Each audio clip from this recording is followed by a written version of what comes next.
நரம்பு தளர்ச்சிக்கு தீர்வு என்ன அப்படின்னு கேட்டிருக்காங்க சார். இதுவும் ஆல்ரெடி சொல்லியிருக்கோம். இருந்தாலும் நம்மளுடைய நிகழ்ச்சியில ஒரு விஷயத்த நம்ம சொல்லுவோம். தயவு செய்து எல்லாரும் புரிஞ்சுக்கங்க. நோயை தேடாதே, ஆரோக்கியத்தை தேடு. இது எப்ப உங்க மனசுல பதிஞ்சுச்சோ அப்பதான் நீங்க நல்லா இருக்க முடியும். இந்த நோய்க்கு என்ன தீர்வு? இந்த நோய்க்கு என்ன தீர்வு? இந்த நோய்க்கு என்ன தீர்வு? இந்த நோய்க்கு என்ன சாப்பிடலாம்? இந்த நோய்க்கு என்ன மாத்திரை சாப்பிடலாம்? இந்த நோய்க்கு எந்த டாக்டரை பார்க்கலாம்? கடைசி வரை நீங்க நோயாளியா தான் சாகணுமே தவிர வேற வழியே கிடையாது. அப்படிப்பட்ட நிலையில் இருக்கிற மனித சமுதாயத்தை திருத்த வேண்டும், மாற்ற வேண்டும். ஒரு மருத்துவ மலர்ச்சியை, ஆரோக்கிய புரட்சியை ஏற்படுத்த வேண்டும் என்பதற்காக தான் எங்களுடைய ஃபிட்னஸ் ஃப்ரைடே நிகழ்ச்சியை நாங்க தொடர்ந்து நடத்திட்டு இருக்கோம்.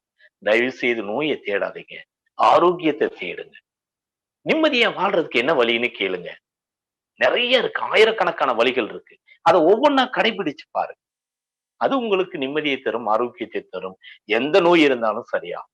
அதுதான் நிரந்தர தீர்வை தவிர ஒரு பர்டிகுலரா ஒரு சிம்டம்ஸுக்கு ஒரு என்ன செஞ்சா சரியாகும்னா செய்யற வரைக்கும் நல்லா இருக்கும், அன்னைக்கு மட்டும் தான் நல்லா இருக்கும், பழையபடி வரும். அப்ப தற்காலிக சுகத்தை தேடுறது வேஸ்ட். நிரந்தர குணம், நிரந்தர தீர்வு, நிரந்தர ஆரோக்கியத்திற்கு சொல்யூஷன் என்ன அப்படின்னா வாழ்வியலை தவிர வேற எதுவும் கிடையாது. அதனால தயவு செய்து நரம்பு தளர்ச்சி அப்படிங்கிறது பல வகைகள் இருக்கு. இப்ப குடும்ப உறவில் திருப்தி இல்லை அப்படின்னா அதுக்கு பேரு நரம்பு தளர்ச்சி அப்படின்னு பொதுவா சொல்லிக்கிறாங்க. ஒரு பொருளை எடுக்கும் போது கை நடுங்குதுன்னா இதுக்கு பேரு நரம்பு தளர்ச்சி அப்படின்னு சொல்லிக்கிறாங்க.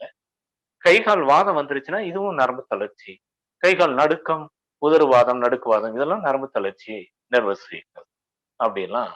ஒரு பொருள் கையை விட்டு தானா கீழே கிரிப் இல்லாம போகுது, நரம்பு தளர்ச்சி. நரம்புகள் கிரிப் இல்ல, ஒரு வெயிட் தூக்க முடியல, படபடப்பு வருது, இதெல்லாம் நரம்பு தளர்ச்சி. அப்படின்னு நரம்பு தளர்ச்சிக்கு பல டெபினேஷன் கொடுக்கப்படுது. எதை எடுத்தாலும் இது நரம்பு தளர்ச்சினால வருது, இது நரம்பு தளர்ச்சினால வருது, இது எது நரம்பு தளர்ச்சின்னே இப்ப தெரியாம போயிருச்சு இல்லையா? நரம்புகள் தளர்ச்சி அடைவது என்பது மனச்சோர்வு. மனசு எப்ப தளர்வடைதோ நரம்புகள் தளர்ந்து போகும், சோர்ந்து போகும், பலகீனம் ஏற்படும். முதல்ல நரம்பு தளர்ச்சி வராம இருக்கணும்னா உடம்பில், மனசில் உற்சாகம், தெம்பு, சுறுசுறுப்பு, வீரம், தைரியம், கம்பீரம், ஆணவம், திமிரு, அதுதான் நரம்புகளுக்கு ஊக்கம் கொடுக்கும். நரம்பு பலப்படும்.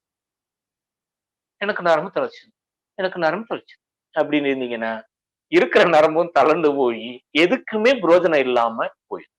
தயவு செய்து நரம்பு தளர்ச்சி என்பது நோய் அல்ல, அது பலகீனம். அந்த பலகீனத்துக்கு காரணம் மனச்சோர்வு, மன பலகீனம், மனப்பிதற்றல், கவலை, பயம், துக்கம், சோகம், சோம்பேறித்தனம். இதுதான் நரம்பு தளர்ச்சியினுடைய அடிப்படை காரணம்.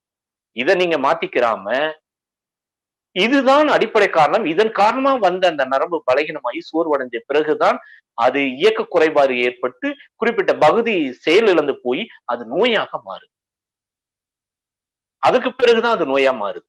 அப்ப அடிப்படை காரணம் இதுதான். இதை மாத்தாம நோய் வந்ததுக்கு பிறகு அந்த நரம்பை மட்டும் சரி பண்ண என்ன வழி அப்படி எல்லாம் தேர்ந்தீங்க அப்படின்னா அது நிரந்தர தீர்வு தராது. முதல்ல லைஃப் ஸ்டைல இதை மாத்த பாருங்க, கண்டிப்பா அதுல மாற்றம் ஏற்படும்.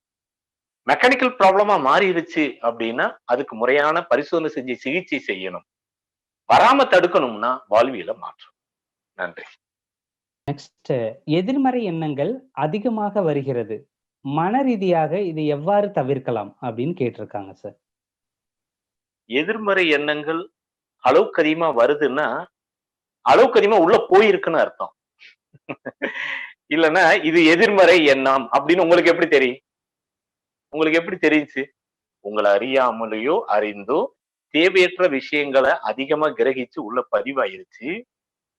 இப்ப அது தப்புன்னு தெரிஞ்சதுனால ஐயோ இதெல்லாம் நெகட்டிவ் தாட்ஸ், எனக்கு ஏன் இப்படி தோணுது, எனக்கு ஏன் இப்படி தோணுது, எதை எடுத்தாலுமே தப்பு தப்பா தோணுது, அங்க போகும்போது அவன் விழுந்துருவானு தோணுது, இப்படி போகும்போது அது நடக்காதவன்னு தோணுது, எல்லாமே நெகட்டிவாவே எனக்கு தோணுது, இவன் என்னையதான் திட்டுறானோன்னு தோணுது, என்னையதான் கொல்ல வர்றானோன்னு தோணுது, என்னதான் அவன் அடிக்கிறானோ, இந்த மாதிரி நெகட்டிவ் தாட்ஸ் ஏன் அப்படின்னா தேவையற்ற கற்பனைகளும் சிந்தனைகளும் தவறான புரிந்துணர்வு காரணம்.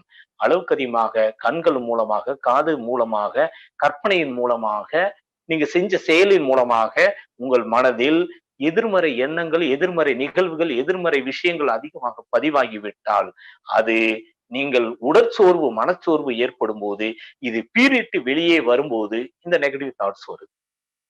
அப்ப அதுக்கு என்ன காரணம்? உடம்பை பலகீனப்படுத்தாமல் உடம்பை பலமாக வைத்துக் கொள்வதற்கும், மனதை உற்சாகமாக வைத்துக் கொள்வதற்கும் உடம்புக்கும் மனசுக்கான ஒரு பயிற்சி இருக்க வேண்டும். தினசரி மனதை வசப்படுத்துவதற்கு, மனதை சாந்தப்படுத்துவதற்கு, மன அமைதியாக வைத்துக் கொள்வதற்கான தியானமோ மூச்சு பயிற்சியோ செய்வது, உடம்பை உற்சாகம் வைத்துக் கொள்வதற்கு உடலுக்கான உடற்பயிற்சிகள் செய்து உடம்பை வலிமையாக வைத்துக் கொள்வது.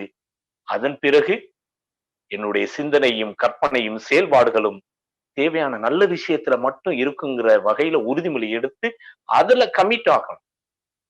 இன்னைக்கு காலையில இத்தனை மணிக்கு, மதியம் எத்தனை மணிக்கு, நைட் இத்தனை மணிக்கு, இந்த டைம்ல இதைதான் செய்வேன்னு நல்ல விஷயத்துல நிறைய கமிட் ஆயிட்டீங்க அப்படின்னா எப்படி உங்களுக்கு சிந்திக்கிறதுக்கு யோசிக்கிறதுக்கு நேரம்? வெட்டியா இருந்தீங்கன்னா தேவையற்ற கற்பனை சிந்தனை வரதான் செய்யும். அதை தடுக்கவே முடியாது. எப்போதுமே நல்ல விஷயத்துல கமிட்மெண்ட் அதிகமா இருந்து அதுல பிஸியா இருந்தீங்கன்னா சிந்திக்கிறதுக்கெல்லாம் நேரமே கிடைக்காது. அப்ப தேவையற்ற கற்பனைகள் சிந்தனைகள் எங்கிது வரும்? வர்றதுக்கு காரணம் நம்ம தான் வாய்ப்பு கொடுக்குறோம்னு அர்த்தம். ஒண்ணு, ஒரு கிளாஸ்ல ஆல்ரெடி ஃபில் பண்ணிட்டீங்கன்னா தேவையில்லாத எதையும் உள்ள நீங்க போட முடியாது. அது ஆல்ரெடி ஃபுல் ஆயிடுச்சு. எம்டியா இருந்துச்சுன்னா எது வேணாலும் உள்ள வரும். அப்ப தேவையில்லாததான் உள்ள வரும்.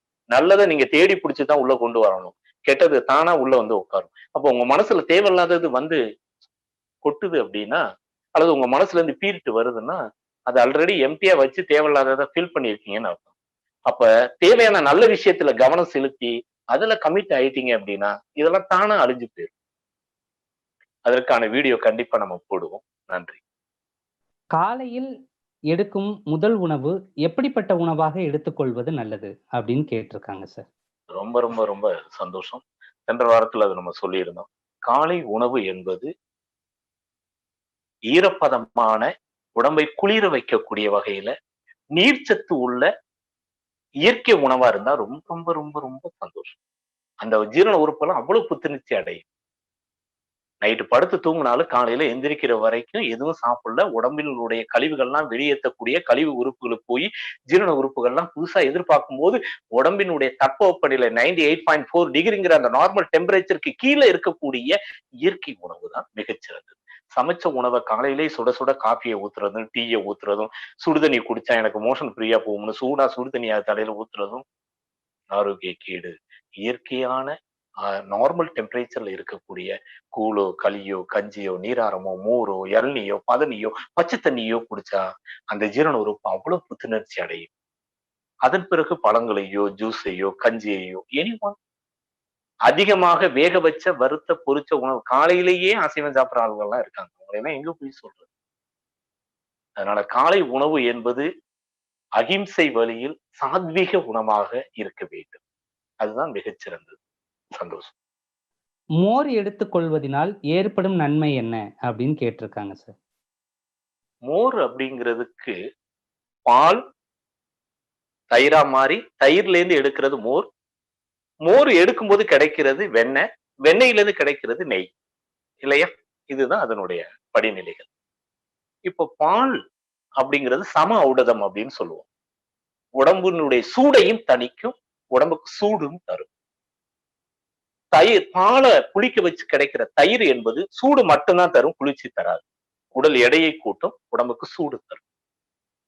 அந்த தயிரை கடைஞ்சு எடுக்கும் போது கிடைக்கிற வெண்ணெய் குளிர்ச்சியை தரும். வெண்ணெய் எவ்வளவு பெரிய வாய்ப்புண் உதட்டு புண்ணெல்லாம் ஆத்தும். வெண்ணெய் அவ்வளவு குளிர்ச்சி, எவ்வளவு சூடையும் தாங்கும். அந்த வெண்ணெயை எடுத்து கண்ணுல இப்படி அப்ளை பண்ணிக்கிட்டு மொபைல்லயோ சிஸ்டத்திலேயோ எத்தனை மணி நேரம் இருந்தாலும் கண் செவந்து போகாது, எரிச்சல் ஏற்படாது. அவ்வளவு அற்புதமானது. அதே மாதிரி உள்ளுக்கு மோர் குடிச்சோம்னா அவ்வளவு குளிர்ச்சி நிறையும். அப்ப அந்த சூடுங்கிற தயிர்ல இருந்து கிடைக்கிற வெண்ணெயும் அந்த மோரும் குளிர்ச்சி. ஓகே, அந்த வெண்ணெயை நீங்க சுட வச்சுட்டீங்க, முறிச்சிட்டீங்கன்னா அது நெய்யா மாறி. அந்த நெய் என்பது ஒன்லி சூடு மட்டும்தான் தரும், குளிர்ச்சி கிடையாது. அப்ப மோர் என்பது அல்சருக்கு மிகச்சிறந்த மருந்து, மலச்சிக்கலுக்கு மிகச்சிறந்த மருந்து, அல்சர்ல இருந்து கேன்சர் வர வராம தடுக்கக்கூடிய பொக்கிஷம் எது அப்படின்னா மோர்.